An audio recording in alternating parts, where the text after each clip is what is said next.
بسم اللہ الرحمن الرحیم۔ السلام علیکم ورحمۃ اللہ وبرکاتہ۔ دوستو، آج کا جو موضوع ہے جس پر میں آپ کو وظیفہ دینے جا رہا ہوں وہ ہے بچیوں کے رشتوں کی رکاوٹ۔ بچیوں کے رشتوں کی رکاوٹ کو 21 دن میں دور کرنے والا وظیفہ، یہ میں آج آپ کو بتانے جا رہا ہوں۔ بہت سارے سوالات والدین جو ہے اس حساب سے بھیج رہے تھے اور بار بار پوچھ رہے تھے کہ جی کوئی رکاوٹ جو ہے رشتوں میں دور کرنے کا وظیفہ بتا دیں۔ اب ایک تو وہ ہوتا ہے نا کہ رشتے سرے سے آ ہی نہیں رہے، ایک تو یہ علیحدہ پریشانی ہے بچیوں کے والدین کو،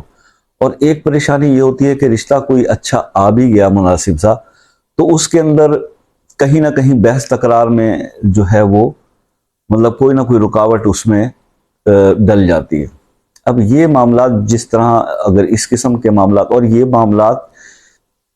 صرف اگر میں یہ کہوں نا کہ جی ہمارے ہی ملک میں یہ مسئلے مسائل ہیں، نہیں، ایسی بات نہیں ہے۔ میرے فار ایسٹ میں رہنے والے جو ناظرین ہیں، جو ویورز ہیں، ان کے بھی بہت میسیج آتے ہیں۔ مطلب آپ بچیوں کی بات کرتے ہیں، میری ایک بہن تھی، انہوں نے بتایا کہ بیٹے کے رشتے کے لیے پریشان ہیں، آؤٹ آف کنٹری میں رہتے ہیں تو وہاں پر ویسے ہی اچھا رشتہ ملنا جو ہے پرابلم ہے، یا تو پاکستان آ کے بچے کی شادی کر کے جائیں۔ تو اس قسم کے مسائل جو ہیں، مطلب والدین کی زندگی میں بس یہی آزمائشیں ہیں، یہی امتحان ہے کہ بچوں کو اچھی تربیت تعلیم دے کر بھی ان کا مستقبل سنوارنے کے بعد پھر ان کے لیے اچھا جیون ساتھی سلیکٹ کرنا۔ لیکن میں ایک چیز ضرور کہوں گا اپنے معزز جو بہن بھائی ہیں، جو والدین ہیں، کہ آپ لوگ بہت خوش قسمت ہیں اور لکی ہیں، اور اس بات پہ بھی شکر ادا کیا کریں کہ آپ کو اللہ تعالیٰ نے یہ موقع فراہم کر رہا ہے، اور آپ کے بچے بھی یہ موقع فراہم کر رہے ہیں کہ آپ ان کے لیے رشتہ جو ہے وہ تلاش کریں، ٹھیک ہے۔ اور خاص طور پہ میں سلوٹ کروں گا ان پیرنٹس کو جنہوں نے ملک سے باہر رہتے ہوئے ہی اپنے بچوں کی ایسی اچھی تربیت کی ہے کہ وہ پیرنٹس کی طرف دیکھ رہے ہیں کہ پیرنٹس ان کا وہی رشتہ جو ہے وہ طے کریں۔ تو یہ بہت دل کو تسلی دینے والی بات ہے کہ ابھی ہم اپنی روایات کو بھولے نہیں ہیں، ابھی ہم اپنے جو ہے وہ کلچر سے جڑے ہوئے ہیں، تو یہ بڑی خوش آئند بات ہے۔ لیکن اب یہاں پہ جو پرابلم آپ نے مجھے بتایا، اس پرابلم کے لیے میں آپ کو ایک عمل جو ہے اس طرح سے بتاؤں گا کہ آپ نے اس کو کرنا ہے پرفارم۔ اور ویسے میری ہمیشہ سے یہ خواہش رہی ہے، کوشش ہوتی ہے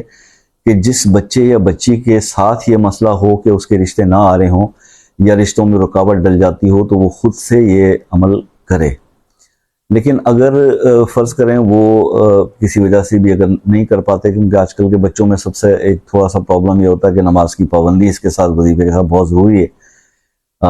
جتنا انسان نمازی ہوگا، نیک ہوگا، ایمانی کیفیت اس کی زیادہ سٹرونگ ہوگی تو وظائف جو ہے وہ زیادہ تیزی سے اور کوئی عمل کرتے ہیں، اس کے رزلٹ بہت اچھے آتے ہیں۔ اور یہ بھی رزلٹس نہ ملنے کی ایک وجہ ہوتی ہے ہمارے ہاں جو وظائف جو بتائے جاتے ہیں، اس کی ایک وجہ یہ بھی بہت بڑی وجہ ہے کہ کیونکہ ہم دین سے تھوڑا سا دور ہیں اور ایمانی کیفیت جو ہے وہ اتنی سٹرونگ ہوتی نہیں ہے، اللہ توکل سٹرونگ نہیں ہوتا۔ پھر جب بھی کوئی بات کسی سے سنتے ہیں تو اس کے بیان کرنے والے کے انداز سے یا اس کے جو ہے وہ اس کی ٹرانس میں بندہ یہ کہتا ہے جی یہ بندہ صحیح کہہ رہا ہوگا، اس کا وظیفہ کام کرے گا، تو بس پھر ساری زندگی جو ہے نا وہ یہ ٹرائی کرتے کرتے گزر جاتی ہے کہ یہ وظیفہ کر لو، کہ وہ عمل کر لو، یہ کر لو، بس اسی میں جو ہے نا وہ زندگی گزرتی چلی جا رہی ہے۔ اور پھر اپنے جو تجربات ہیں وہ دوسروں کو بھی بتائے جاتے ہیں کہ بس یہ نہ کرو، ایسے نہیں ہوتا اور ایسے نہیں ہوتا۔ سب کچھ ہوتا ہے، سب کچھ ہوگا، آپ کو کوئی وظیفہ بھی کرنے کی ضرورت نہیں پڑے گی، کچھ بھی کرنے کی ضرورت نہیں، اگر آپ سمپل از دیٹ کہ اپنے رب کے فرمان کے مطابق، رسول اللہ صلی اللہ علیہ وسلم کی جو ہے سیرت طیبہ کے مطابق اپنی زندگی کو کر لیں اور اللہ سے توبہ کر لیں اور اپنے آپ کو معاملات کو صحیح کر لیں اور آخرت کی تیاری میں لگ جائیں، تو دنیا کی فکر پھر آپ کو کرنے کی ضرورت نہیں۔ تو ویسے بھی یہ میٹر سارے اللہ تعالیٰ کے ہاتھ میں۔ اگر کوئی انسان بہت بڑی یہ دعوے کرتا ہے نا جی کہ میں نے یہ کیا اور میں نے وہ کیا اور اس نے کچھ بھی نہیں کیا، جو کیا آج تک بھی اللہ تعالیٰ نے کیا اور آگے بھی جو کرنا ہے وہ اللہ پاک نے ہی کرنا ہے، اور دعا کریں کہ وہ بہتر کرے، وہ معاملات آپ کے حق میں بہتر ہوں۔ تو اس کو بہتر کرنے کے لیے سب سے آسان اور سب سے اچھا طریقہ یہ ہے کہ آپ اپنی زندگیوں میں جو ہے تھوڑا سا اعتدال لائیں، تھوڑا اپنے آپ کو سنبھالیں، گناہوں کو سے بچنے کی کوشش کریں، اللہ کی مدد طلب کریں، زیادہ سے زیادہ استغفار کیا کریں، نمازوں کی پابندی کریں، درود شریف پڑھیں، اور اس کے بعد پھر اگر کسی کے معاملات دور نہیں ہوتے تو دوسری پھر یہ ڈاؤٹ ہوتا ہے کہ یہ نظر بد ہو یا اس پر جو ہے وہ کوئی بندش یا کوئی ایسا تعویذ جادو کا کوئی مسئلہ کسی نے کیا ہو. تو بہرحال اس کے لیے پھر جب اگر ایسی یہ سب کرنے کے باوجود بھی وہ معاملات نہیں ہو رہے دین پھر دوسری طرف سوچ جاتی ہے, تو اس کے لیے بھی قرآن پاک کے اندر مکمل حل جو ہے وہ موجود ہے. میں اکثر یہ کہا کرتا ہوں کہ سورہ یوسف کی ایک آیت ہے قرآن پاک میں نے پہلے بھی بتایا تھا, کسی قسم کے بھی آپ کو جادو کا ایشو ہے یا آپ کو کسی نے کہا کہ آپ پہ بندش ہے یا رکاوٹ ہے یا جادو کی وجہ سے کسی نے کیا ہوا ہے, تو سورہ یوسف کی آیت کا وظیفہ میں آلریڈی ویڈیو میں بنا چکا ہوں. اور اس کے علاوہ سب سے آسان تو عمل یہی ہے کہ معوذتین سورہ فلق اور سورہ والناس, یہ آپ ڈیلی بیسس پہ, میں نے پہلے بھی بتایا تھا, وہ لوگ رجت کے لیے استعمال کرتے ہیں. بیسیکلی یہ رجت جو ہوتی ہے نا, یہ ہوتی نحوست کی ایک قسم ہے, کہ ایک ایسی نحوست انسان پہ چھا جاتی ہے. ہوتا کیا ہے کہ کوئی بھی وظائف جب آپ کرتے ہیں سب سے پہلے جو قوتیں آپ کے پاس آتی ہیں وہ سفلے کی آتی ہیں, شیطانی قوتیں آتی ہیں آپ کو منع کرنے کے لیے, روکنے کے لیے کہ یہ وظیفہ یہ نہ کرے,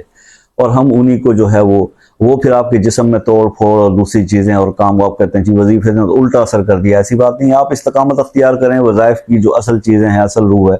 وہ پاورز بھی آ جاتی ہیں, لیکن اتنا حوصلہ اور برداشت کسی میں ہے نہیں. تو بہرحال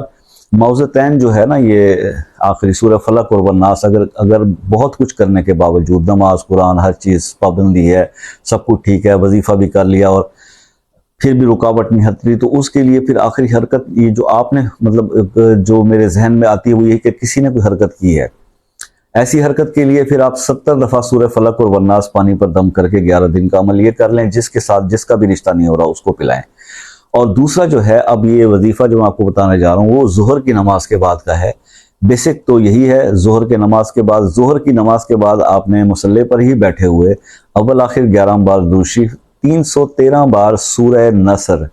اذا جاء نصر اللہ والفتح ورأیت الناس يدخلون فی دین اللہ افواجا فسبح بحمد ربک واستغفر انہ کان توابا. یہ سورہ نصر جو ہے وہ آپ نے 313 بار جو ہے وہ بیٹھ کر پڑھنی ہے. اس کے بعد اپنے بچے یا بچی جس کے رشتے کا مسئلہ ہے اس کے لیے دعا کریں, اور دعا کرنے کے بعد پھر 11 بار درود شریف پڑھیں. یہ 21 دن آپ نے عمل کرنا ہے. اس کے ساتھ اضافی طور پہ وہ حضرت موسیٰ والی دعا, رب انی لما انزلتا الیہ من خیر فقیر, رب انی لما انزلتا الیہ من خیر فقیر. یہ دعا جو ہے یہ بھی آپ نے ہر نماز کے بعد کوشش کریں, ایک تسبیح پڑھیں, اور اس کے بعد پھر آپ اس بچی یا بچے کے رشتے کے لیے دعا کریں. انشاءاللہ 21 دن کے اندر جو ہے نا وہ آپ کا, اس سے پہلے بھی کام ہو سکتا ہے, اور 21 دن کے اندر آپ کا یہ مسئلہ, یہ رکاوٹیں جو آتی ہیں رشتے میں, جو رشتہ آ کر طے نہیں ہو پاتا, انشاءاللہ یہ سب دور ہو جائیں گے اللہ کے حکم سے, اور اللہ تعالیٰ جو ہے وہ آپ کو خوشیوں میں جو ہے سرشار کر دے گا. بس صرف اور صرف یقین کے ساتھ. دوسرا کہ گیپ نہیں ہونا چاہیے. میں اکثر دوستوں کو بتاتا ہوں 2 چیزیں وظائف میں آپ کرتے ہیں جو بہت بڑی غلطی ہوتی ہے. ایک, کسی بھی وظیفے کو شروع کیا تو اس کو اختتام پذیر کریں, بیچ میں مت چھوڑیں, ورنہ بہت بڑے پرابلم کا آپ شکار ہو سکتے ہیں. دوسری بات یہ کہ ناغہ نہ کیا کریں. مطلب یہ کہ اگر آپ نے 21 دن کوئی عمل کرنا ہے تو پہلے ترکیب بنا لیں کہ آپ اس کو 21 دن کنٹینیو کر سکتے ہیں, نہیں کر سکتے تو ویٹ کر لیں, تو جب آپ کے پاس ٹائم ہو, تاکہ ایسا نہ ہو کہ بیچ میں اگر آپ نے 5 یا 7 دن یا 8 دن یا 11 دن یا 20 دن بھی کر لیا اور 21ویں دن آپ نہیں کر سکے, تو یہ پھر کام نہیں کرے گا. یہ بہت ضروری ہے کہ آپ کے 21 دن اس سے پورے ہوں. تو بس یہ ہے کہ, اور اکثر یہ غلطی کرتے ہیں کہ جناب کام اگر 10ویں 11ویں دن ہو گیا, کوئی رشتہ طے ہونے کی طرف ہو, تو رشتے میں مصروف ہو گئے تو پھر وظیفہ نہیں, وظیفے کو آپ نے مکمل کرنا ہے. عمل کو ہمیشہ مکمل کیا کریں. یہ نامکمل جو چیزیں رہ جاتی ہیں جب آپ یہ کوئی بھی عمل کرتے ہیں, کوئی بھی وظیفہ کرتے ہیں, تو یہ آپ کے لیے پھر پریشانی کا باعث ہوتے ہیں. تو اس لیے ان چیزوں کا بہت زیادہ خیال کیا کریں. اللہ تعالیٰ آپ کو آپ کے مقاصد میں جو ہے وہ کامیاب فرمائے. سب مسلمانوں کے لیے دعا ہے کہ جو بھی والدین پریشان ہیں اپنے بچے بچیوں کے اچھے رشتوں کے لیے, اللہ تعالیٰ غیب سے اسباب فرمائے اور ان کے جو بھی جوڑ بنائے ہیں وہ جلد سے جلد ان تک پہنچائے اور تمام رکاوٹیں دور فرمائے. میں آپ سب کے لیے دعا کرتا رہتا ہوں, اور آپ سے صرف ایک ریکویسٹ رہتی ہے کہ دعاؤں میں یاد رکھیں. تو ملتے ہیں نیکسٹ ویڈیو میں, تب تک کے لیے اجازت دیجیے. اللہ حافظ.